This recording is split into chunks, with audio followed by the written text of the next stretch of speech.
नमस्कार दोस्तों। आज बात करेंगे ए ग्रेटेस्ट पावर ऑफ 2025। देखिए ये जो विश्व है, यहाँ पर सबका अपना एक बोलबाला है।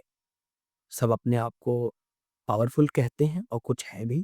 अगर मैं यूएसए की बात करूँ तो डेफ़िनेटली यूएसए हमेशा से पावरफुल रहा है, खुद को पावरफुल मानता आ रहा है in terms of military, in terms of economics, in terms of dominancy over all the countries, हमेशा से रहा है।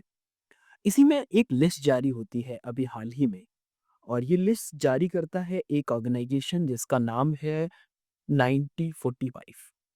बात करते हैं 1945 के बारे में, क्या है ये 1945 और समझने का प्रयास करेंगे कि किस तरीके से ये लोग काम करते हैं और क्या इनका रोल रहता है in like explaining and publishing such kinds of list, और ये इनका कितना ट्रस्टवर्दी लिस्ट है, इन पर हम कितना रिलाई कर सकते हैं। तो समझेंगे इस लिस्ट को और जानते हैं 1945 के बारे में। तो एक बार आप अपने ओपिनियंस हमें कमेंट करके बताएँ और समझते हैं इस विषय को। तो सबसे पहले 1945 बेसिकली एक पब्लिशिंग हाउस है, पब्लिश करता है content related to defence, national securities issues को लेकर, और world top most respected thinkers कहते हैं अपने आप को, जो कि इनके वेबसाइट पे मुझे मिला है। ये बेसिकली कंटेंट पब्लिश करते हैं इकोनॉमिक एंड पॉलिटिक्स से रिलेटेड। इनका कहना है कि ये बिल्कुल भी पॉलिटिकल इनका ओपिनियन नहीं होता। दे आर कंप्लीट इंडिपेंडेंट, और मीनिंग ऑल साइड्स लेफ्ट और लाइक राइट और लेफ्ट को सबको सेट असाइड करते हैं ये। और ये एक स्ट्रेट फॉरवर्ड पब्लिकेशन देते हैं और इस तरीके से अपने आप को बताते हैं। अ, अगर मैं इनकी बात करूँ, इनका प्रारंभ कैसे हुआ, तो हम सभी जानते हैं 1945 बेसिकली एक तरीके से ऐसा ईयर है 1945 जिसमें कि बेसिकली सेकंड वर्ल्ड वॉर खत्म हुआ था, और उसके बाद पूरा विश्व का एक कंसर्न हुआ था कि भैया न्यूक्लियर पावर को कैसे ओवरकम किया जाएगा और किस तरीके से न्यूक्लियर इश्यूज को, न्यूक्लियर बॉम्बिंग को कंट्रोल किया जाएगा, मैनेज किया जाएगा, और हम किस तरीके से पूरे वर्ल्ड में पीस एंड ह्यूमैनिटी को प्रमोट कर सकते हैं। तो इन सभी चीज़ों को ध्यान में रखते हुए वर्ल्ड वॉर सेकेंड खत्म हुआ, और 1945 में यूनाइटेड नेशन का फॉर्मेशन होता है। अ, यूनाइटेड नेशन का बेसिकली फॉर्मेशन होता है, और ये बेसिकली 24 अक्टूबर को ये घटना घटती है जब यूनाइटेड नेशन फाइनली स्टैब्लिश होता है, और ये साल बहुत इंपॉर्टेंट रहता है। और यहाँ पे जब यूनाइटेड नेशन की फॉर्म होती है तो ये सीधा-सीधा बात ये निकल के आता है कि इसका जो मेन पर्पस है पीस, हार्मोनी और ग्लोबल नेशनल सिक्योरिटी की बात कही जाती है। तो इसीलिए ये साल बहुत इम्पोर्टेंट होता है, और इसी को प्रमोट करने के लिए इस ऑर्गेनाइजेशन 1945 ऑर्गेनाइजेशन का एस्टैब्लिशमेंट किया गया, और 1945 basically it seeks ask a basic questions.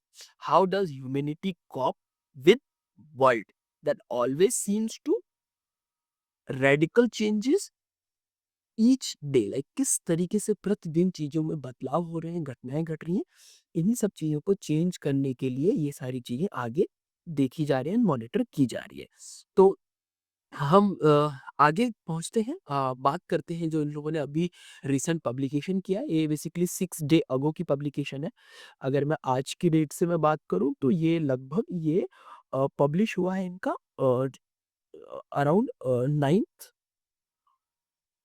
12th दिसंबर अराउंड समथिंग, 12th दिसंबर को उन्होंने पब्लिश किया है, some odd and even consider करिएगा।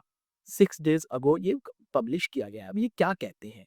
ये बेसिकली कहते ये हैं कि since the emergence of the modern nation states and slow steady appearance of the competitors, question of influence of primacy have preoccupied international politics.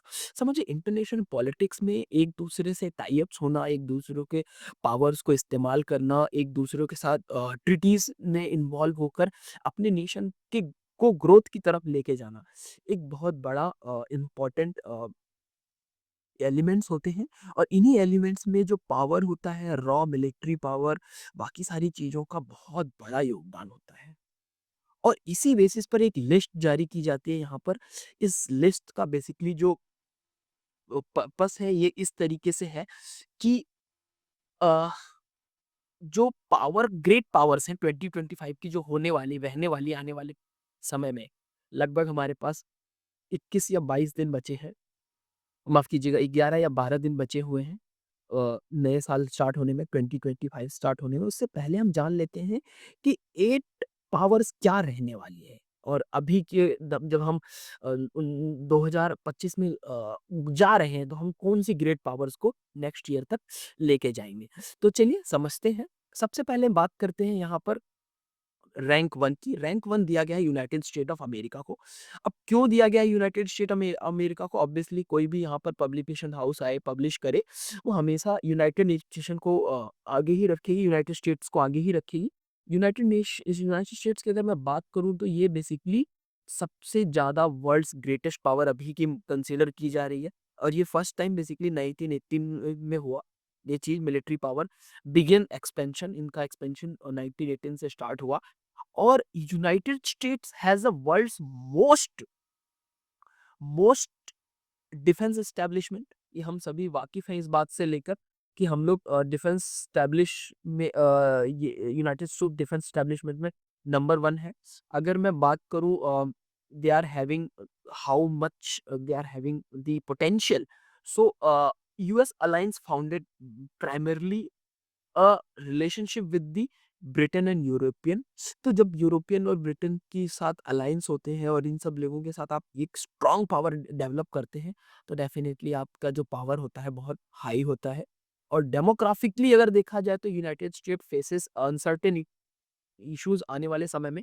अगर अभी की मैं बात करूं तो जोए बिडेन साहब हैं। जोए बिडेन के जस्ट बाद आने वाले हैं जो भूमिका में आएंगे वो ट्रम्प साहब आ जाएंगे। और ट्रम्प का जो पॉलिटिकल जो पॉलिटिक्स का जो सिनेरियो है, जो उनका काम करने का तौर तरीका है, वो यूएस को एक तरीके से काफी स्ट्रांग बनाता है।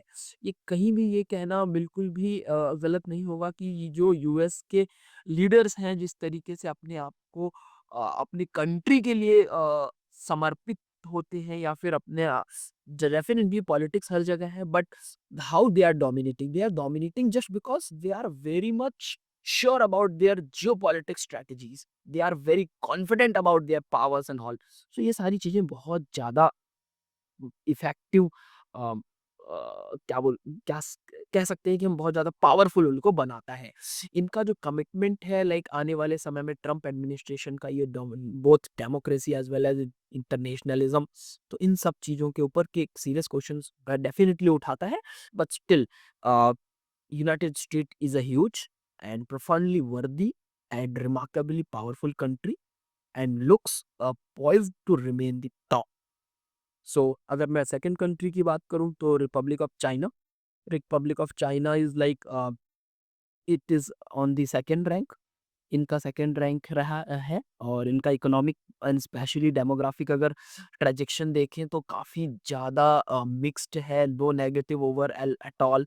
और इनका जो मॉडल ऑफ एग्जीक्यूशन है डिफेंस को लेकर वो काफ़ी क्लियर है। चाइना का जो पॉलिटिकल सिस्टम है वो रेवोल्यूशन की तरफ ये कह रहे हैं। देखिए एक इनका कहना ये है कि चाइना's political system has undergone the quite revolution with a rulerships and one man replacing committee model.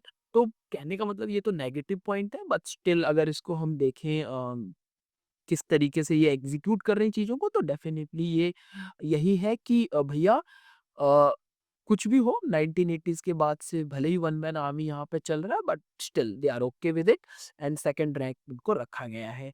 और अगर मैं बात करूँ यहाँ पर थर्ड रैंक की तो थर्ड रैंक जो बात करते हैं रैंक थर्ड की जिसको थर्ड रैंक दिया है इस मैगजीन ने। इनका मेन कंसर्न रहेगा इनका जो थर्ड रैंक है वो बेसिकली है Russian federation. Russian federation basically third rank देने के पीछे जो इनका रीज़न है वो इस तरीके से है कि they are having first year power since Napoleonic. कहने का मतलब ये है कि इतने सारे क्राइसिस के बावजूद भी अपने आप को स्टैब्लिश रखना। रशिया कहाँ-कहाँ लाइक यूक्रेन के साथ अभी भिड़ा हुआ है, अफ्रीकन्स के साथ कुछ इश्यूज़ चल रहे हैं, but still they are having a complete rank on 3, third rank पर हैं वो लोग, और ये बहुत बड़ी बात है, सर्वाइव करना इतने सारे सैंक्शंस के बावजूद भी। So it is definitely third rank इनका बनता है। Despite of the 1920s, 1990s, Russia had seems in the last 2 decades curve something approximate path to maintaining its international relevance। कहने का मतलब ये है कि इनका जो इंटरनेशनल रिलेवेंस है वो काफ़ी ज़्यादा पावरफुल है। यूक्रेन के इन्वेजन के बाद भी इन लोगों ने अपने आप को रिस्टोर किया है इंटरनेशनल में, ये लोग काफ़ी तरीके से बने हुए हैं, और sanctions are slowly bankrupting Russia's economy. और इसके बावजूद भी जो रशियाज़ इकोनॉमी है, सैंक्शंस हैं वो उस तरीके भी धीरे-धीरे इनको बैंकरप्ट कर रही है, but still they are able to managing all these things. Nevertheless, some of Russian advantages in trade, अगर मैं बात करूं तो Russia immensely large with the profound natural resources, और जिसकी वजह से इनको बेनिफिट्स मिलते रहे हैं। ठीक है, तो ये अगर बात करें, सरप्राइजिंगली यहाँ पे फोर्थ रैंक दिया है जापान को, जो कि डेफिनेटली इंडिया को हम अज्यूम कर रहे थे, बट स्टिल जापान को देने के पीछे सबसे बड़ा रीज़न ये हो सकता है कि अभी जापान का एक ट्रीटी साइन हुआ है यूएसए के साथ, और ये treaty basically it's all about that अगर कोई भी जापान पर हमला करेगा तो ऐसा माना जाएगा वो यूएसए पे हमला हुआ है। सो इसकी वजह से जो जापान का जो पावर है वो डेफिनेटली बढ़ जाता है। हाँ, ऑल्दो अगर बात करें जापान का, तो ये बहुत समझने की बात है कि किस तरीके से जापान ने अपने आप को एस्टैब्लिश किया है, और Asian Pacific including the competitors of like such China and South Korea, they are doing very great. और फिफ्थ रैंक पे अगर बात करें तो दिया गया है भारत को। So Bharat definitely doing well, and इनका ये कहना है कि few of the one of few countries with the healthy demographic foundation, हमारा डेमोग्राफिक की सराहना करते हुए ऐसी बात लिखी गई है, we are having a healthy demographic foundation. India has over past 2 decades began find its feet over the greater power। लगभग 2 डिकेड से अपना कदम जमा रहा है ग्रेटेस्ट पावर के बीच में, तो पांचवें रैंक इन लोगों का देना मुझे ऐसा समझ में आता है ये जापान के ऊपर होना चाहिए, बट स्टिल समझते हैं कि Indian economy has largely escaped and complicated as like Hindu rates of growth. अब यहाँ पर टर्म देखिए क्या इस्तेमाल किया गया इन लोगों ने, हिंदू रेट्स ऑफ ग्रोथ।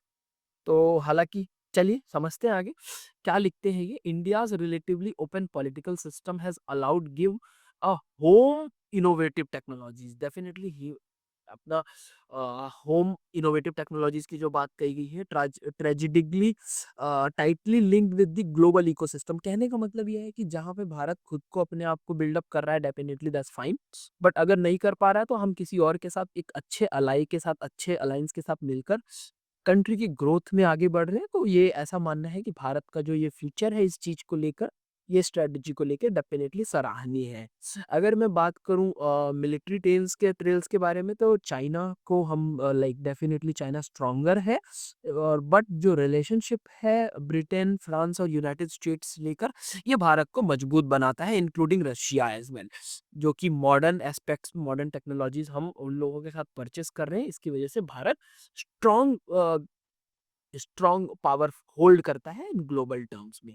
अगर मैं बात करूं यहाँ पर, Pakistan continues to exert the influence, inordinate influence on India. So ये एक तरीके से डिस्ट्रैक्टिंग इश्यूज है, ये हमेशा इश्यूज का कारण बना रहता है, बट फाइनली अगर मैं बात करूं, ये अच्छा साउंड करता है डेमोक्रेटिक इंस्टीट्यूशंस को लेके, जो हमारा लोगों के साथ जो रिलेशंस हैं वो मेंटेन आगे हमको और पावरफुल बनाने में कर रहे हैं। अगर मैं फ्रांस की बात करूं तो फ्रांस को छठे नंबर पे रखा गया है, और वहीं अगर सातवें रैंक की बात करूं तो सरप्राइजिंगली यूनाइटेड किंगडम को रखा गया है। मैं बहुत ही ज़्यादा हैरान हूं जो आठवें रैंक पर साउथ कोरिया को रखा गया है, जिसमें कि अगर मैं इनकी डेमोक्रेसी की बात करूं तो अभी हाल ही में यहाँ साउथ कोरिया में इतना बड़ा इशू हुआ, इमरजेंसी तक लगाने की नौबत आ गई। और इनकी पॉपुलेशन बहुत जल्दी कोलैप्स होने वाली है, ऐसा खबरों में आ रही है, ऐसी-ऐसी बातें आ रही हैं। बट स्टिल साउथ कोरिया को 8वें रैंक पर रखा गया है। क्या कहना है आपका? क्या थॉट्स हैं आपके? आप प्लीज़ हमें कमेंट करके बताएँ। हमें समझाएँ कि हम जो साउथ कोरिया जो जिस तरीके से इनका रैंक है, ये आपको सही सही लग रहा है कि नहीं? या भारत के रैंक के बारे में यदि आपको कुछ कहना है तो प्लीज़ हमें कमेंट करके बताएँ। जुड़े रहिए और भी ऐसे वीडियोज़ के लिए। आने वाले समय में हम आपके साथ ऐसे विषयों पर चर्चा करेंगे, डिस्कशन करेंगे। तब तक के लिए धन्यवाद। मिलते हैं।